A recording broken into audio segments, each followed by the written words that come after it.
Welcome to this edition of the Dead Podcast. I'm your host, Cam McKinney. This is episode number 90 of the podcast. In this edition of the podcast, I'm going to be talking about Milwaukee Brewers outfielder Christan Yelich signing a 9-year, $215 million extension to remain a Milwaukee Brewer for the foreseeable future. 2 years ago, Yelich was traded and was a really nice player with the Miami Marlins, and now he's an MVP and he has 2 batting titles as a member of the Milwaukee Brewers. This is why baseball is such a unique sport. No other sport has guys like this rise in year 6 and year 7 of their career. Here are Christan Yelich's first 5 years with the Marlins. He had 59 home runs. He had a .290 batting average. Solid player and a really good defender. But in his 2 years with the Milwaukee Brewers, he has 80 home runs, a .327 batting average. He's made 2 All-Star appearances, an MVP, and oh, by the way, he's won 2 batting titles. Christan Yelich is a real example about why those prime years of a player's career really matters, because in year 26 and 27, he took it to the next level. Now in year 28, he signed a 9-year, $215 million contract. He went from being just another guy who was pretty good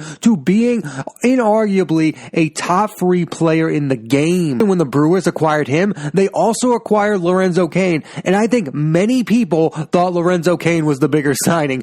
It turns out trading for that 26-year-old outfielder in his prime turned out to be the better move here. Because while Cain is a really good player, he is past his prime a little, and Christan Yelich is just in those prime years. That's why it's invaluable for the Brewers to have an outfielder like Christan Yelich, because that's what can happen in baseball. All of a sudden, Christan Yelich at age 26 and 27 can become the premier player of the National League. In his first 5 seasons, the player comparison I would make is to like Nick Markakis, a solid outfielder who might make an All-Star game. The last 2 years, he's played like Mike Trout. I also think another thing that surprised a lot of people is that out of the talent that the Marlins traded during that run, JT Realmuto, Giancarlo Stanton, Marcell Ozuna, it's Christan Yelich who has become the best complete player of that bunch. I mean, Stanton has been injured since then, but he had a solid first year with the Yankees, but his impact on that club is questionable. JT Realmuto is supposed to be the absolute best catcher in baseball. I don't think he lived up to that hype in his first year in Philadelphia. And Marcell Ozuna is a solid RBI guy, but he hasn't reached that star level that many people, including myself, thought he might reach. Christan Yelich, out of that list of former Marlins, is the only one who is a complete player. He is great with batting average, 2 batting titles. He's developed into a home run hitter. He's a really good defensive center fielder, and he is the absolute face of the franchise for his team right now, the Brewers. JT Realmuto is not the face of the Phillies. Giancarlo Stanton is not the face of the Yankees. He's been upstaged by Aaron Judge and even Gleyber Torres. Right now, when you talk about the Milwaukee Brewers, you cannot even have a conversation without mentioning the name Christan Yelich. All those angry Marlin fans that were mad that they traded Giancarlo Stanton after giving him a 13-year deal, the one they really should have been mad about was Christan Yelich, because he was affordable and he was just about to enter his prime years of playing baseball. Think about this. Christan Yelich has become so good that there are people who think $215 million isn't enough for Yelich. The reason the deal isn't massive $300 million contract is because Yelich has 2 more years on his current contract with a team option. Christan Yelich had absolutely no leverage here. He also doesn't come off as somebody who wants to break the bank and ruin the Brewers' chances of being a competitor. I think when it comes to a smaller market team like the Milwaukee Brewers, I think it matters to Christan Yelich that they can remain a contender and spend on some other players. Can we be honest for a second? Why would Christan Yelich want to leave? I just told you about those first 5 years with the Marlins. He goes to a new place. He wins an MVP. He wins 2 batting titles. I bet he's thinking in his mind, this is the perfect situation. I have the chance to be the best Milwaukee Brewer since Robin Yount, or again, there's Prince Fielder after that, and there's Ryan Braun, but he has a real chance to be a better Brewer than both of those 2 individuals. I think he comes off as kind of like a Mike Trout-like guy. Like, he doesn't care about the publicity. I don't know that much personally about Christan Yelich. The headlines aren't all about him. He's in a smaller market like Milwaukee.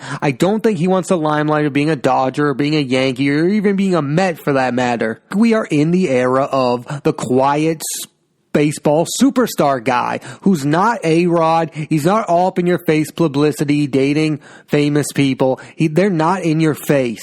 Christian Yelich is a quiet superstar. Mike Trout is a quiet superstar. Even Mookie Betts is a quiet superstar. I don't know if that's good or bad for the game, but that's the list that Christian Yelich is currently on, and Milwaukee seems to be the perfect place for a guy like Christian Yelich. And it's also good for baseball because we don't have to, for the next 3 years, wonder if Christian Yelich is going to join the New York Yankees or the Boston Red Sox or whoever is going to be willing to pay him a massive contract, because that can be tiresome. We almost forget how good a guy is doing with his current team when we're just wish thinking that he joins our team. I mean, he's made a name for himself with the Milwaukee Brewers, especially in September 2018, where he basically became Mr. September. Here are Christian Yelich's stats for September of 2018. He hit .350 with 10 home runs and 33 RBIs, lifting the Milwaukee Brewers into the playoffs, and they were a 97-win team that year. That's the moment he proved he can be a franchise-level, lift your team into the playoffs type of superstar. The type of guy that Albert Pujols was with the St. Louis Cardinals. It didn't care who else was on the Cardinals, but you knew if Albert Pujols was there, he was going to get that team to the postseason no matter what. And after the whole Ryan Braun steroid fiasco, it's pretty good that the Brewers have been able to find another superstar replacement. I mean, when a star player and a franchise like that connect on some way, that's rare and unique, and that's what I think Yelich has with the Milwaukee Brewers. I was thinking of a comparison for Christian Yelich, like a guy who was really solid, then joined another team and immediately won an MVP and became one of the best players in baseball. And the name that came to my mind was Josh Donaldson. Josh Donaldson was a really solid player for the Oakland A's. He was even on some few playoff teams, but he wasn't a household name until he was traded to the Toronto Blue Jays, and he became a monster, winning an MVP and becoming one of the very best players in the game of baseball. I mean, Yelich and Donaldson were not household names before they were traded. Yelich gets traded to the Brewers, he wins an MVP. Donaldson traded from the A's to the Blue Jays, he wins an MVP. They became superstar level baseball players. That's how these smaller market teams like the Blue Jays and Brewers have to find their superstars. They can either draft them or trade for them. They do not, like the Brewers in the open market cannot get a player of Christian Yelich's caliber in free agency, but they traded for him. He was a solid player, and now he's developed into a superstar level player. The Brewers need Christian Yelich more than Christian Yelich needs the Brewers, because they cannot keep all of their star players. They had to let Mike Moustakas go. They couldn't pay him that. They had to let Yasmani Grandal go. He's too much for that. They needed a face of the franchise guy who's going to be there year in and year out, because there will be different groups of players for the Milwaukee Brewers. They are not a rich enough team to be able to pay their entire core group of players big contracts. They need to give one guy a massive contract and build around him, and they will have to rely on Christian Yelich this year more than any other year, and I think he's definitely up for the task. They still have Lorenzo Cain. He needs to have a bounce-back season. They have Josh Hader. Again, he's going to be worn out by how much usage he's had over the past 2 seasons, but again, they will be without Mike Moustakas, a big bat for them last year. Again, without Yasmani Grandal, who's one of the best catchers in the National League last year, they will be relying on Christian Yelich this season to be an MVP, and he will definitely live up to the hype of being that. But is that enough for him to carry them to the postseason? My answer to that is I wouldn't bet against it. He's had 2 of the best seasons to begin a start as a Milwaukee Brewer, and he has been at his hottest each of the past 2 Septembers. Before his injury last season that ended his year, he was on pace for another hot September. Christian Yelich is Mr. September, which is when the Brewers will likely need him most next season. I also want to point this out, even though this sounds a little negative, I think this needs to be said. Listen, these deals to keep these guys in these smaller markets sound great at first. Like Christian Yelich signing a 9-year, $250 million deal to remain a Milwaukee Brewer is great, and it's absolutely the move the Brewers needed to make. It looks good publicly. Christan Yelich is looking like he's loyal, like he's going to remain a Brewer, but there needs to be a warning. These deals can turn bad, and they can turn bad, really fast, and when you least expect it. Look at Nolan Arenado.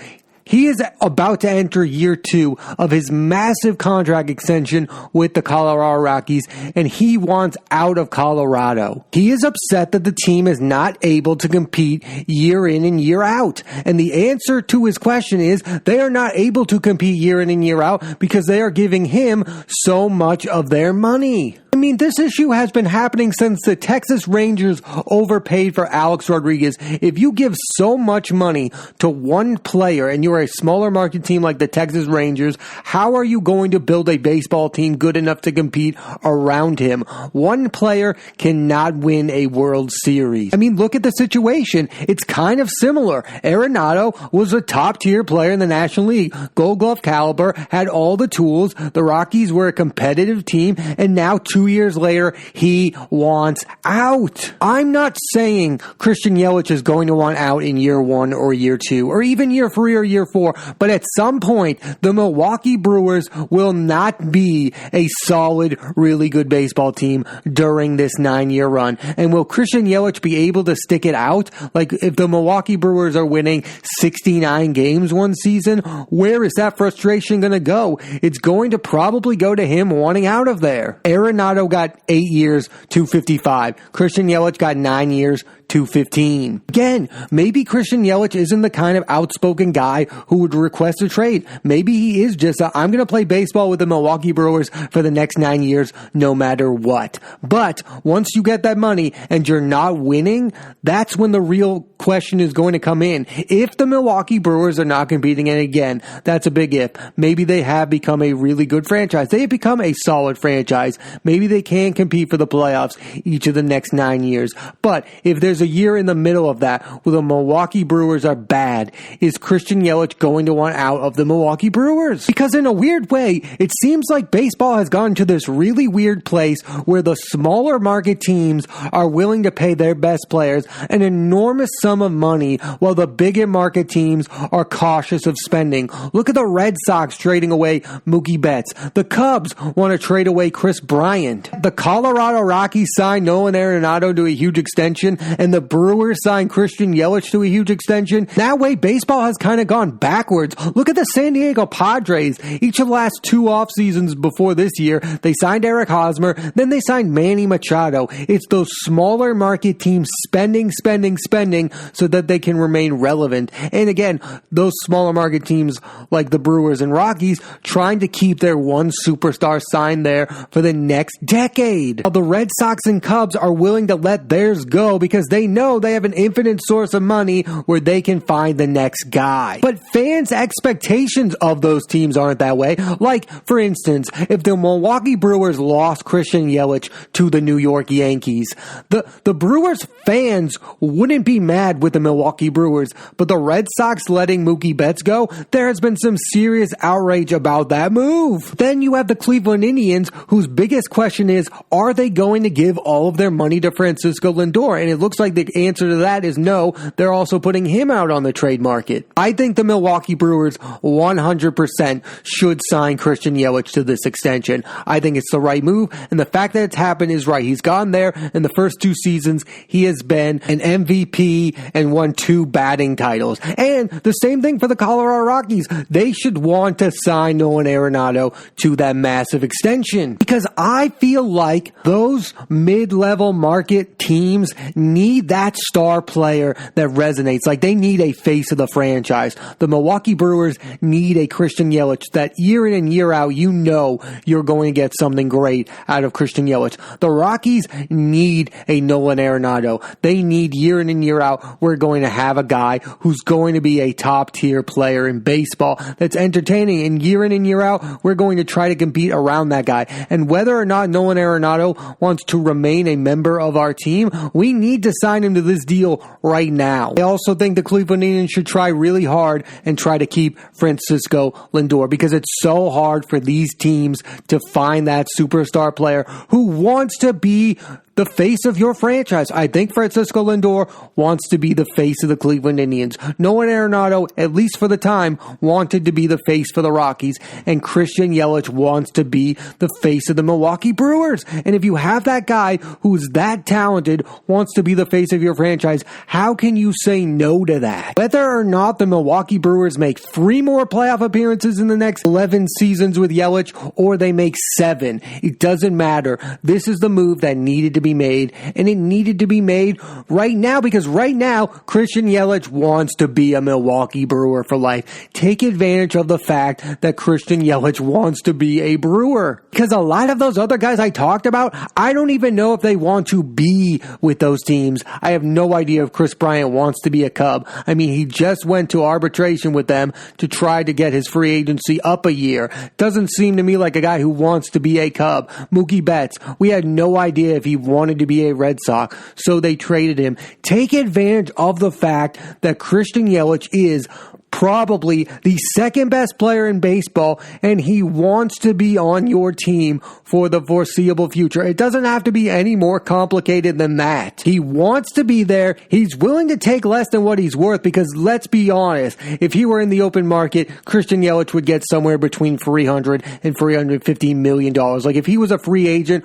right now, but circumstances were he signed a team-friendly deal when he was a Marlin, so he's not getting that opportunity. You're not getting a team-friendly deal. Like $215 million is not team-friendly, but it is less than what he's worth. He's willing to do that for you to be a Milwaukee Brewer. They took advantage of that fact. That's what it should be for these teams. If Christian Yelich wants to be a Brewer, make it happen. Down the road, if it doesn't work out, which by the way, I think it will 100% work out, because I think that's the type of player Christian Yelich is, but in the rare case it doesn't work out, you can trade Christian Yelich. That's a contract that can easily be traded, in my opinion. For Christian Yelich's career moving forward, what I'm most excited about is this battle for the best player in the National League. I think it's between him and Cody Bellinger. Mike Trout owns the American League, but there is a real battle going out here for the National League. Yelich won an MVP, then the next year Bellinger won an MVP. Which of these two players is going to be definitively the best player in the American League? And it's probably going to come down with which one of them can win a World Series title faster. Listen, Bellinger might get that opportunity sooner because his team just traded for Mookie Betts. So now you have Betts and Bellinger. That could really up Bellinger's statistics also. I mean, the group around Yelich is changing so quickly. There's no more Jesus Aguilar, who 2 years ago looked like he was going to be a monster out there. There's no more Grandal. There's no more Mike Moustakas. Hopefully Ryan Braun, on his last year under contract with the Milwaukee Brewers, has one last great season before it's all over for his career with the Brewers. I mean, they did add Justin Smoke, who when he's on is a really good power hitter, and they added Avisail Garcia, who had a really good season last year with the Tampa Bay Rays. So there are pieces around Christian Yelich, but make no mistake about it, whether or not the Milwaukee Brewers are competitive is going to have to come down to, can Christian Yelich have another magical season like he did in 2018 and before he ended his season in 2019. I think the next 5 years for Christian Yelich are probably going to be as good as his last 2. He is 28 years old. You have his year 28, 29, 30, 31, 32 seasons. Those are his prime years, and he is going to be a member of the Milwaukee Brewers. And I think as long as he is on the Milwaukee Brewers, they have a chance to compete for an NL Central title. And that's all you can ask for, because also the Cubs, they're in question this year. The Cardinals, they kind of drifted at the end of last year. Brewers won 97 games in 2018 and 89 last year, all because of Christian Yelich. They now have 9 more years of Christian Yelich. 2018, 36 home runs. 2019, he had 44 home runs. And oh, by the way, I cannot end this podcast without saying Christian Yelich has the sweetest swing in baseball. It is a pure joy to watch. I think the future is looking pretty pretty bright for Christan Yelich. He has $215 million added to his bank account. He is an MVP candidate each and every season moving forward. I, for one, think it is a great thing for baseball for a superstar player like Christan Yelich to choose to stay with the Milwaukee Brewers, the team that made him a household name. Here's to hoping Christan Yelich has many more chances to be a postseason hero for the Milwaukee Brewers. And I'll end on this note. I think there is a distinct possibility in the next 9 years Christan Yelich wins a National League Triple Crown because Yelich is that good of a player.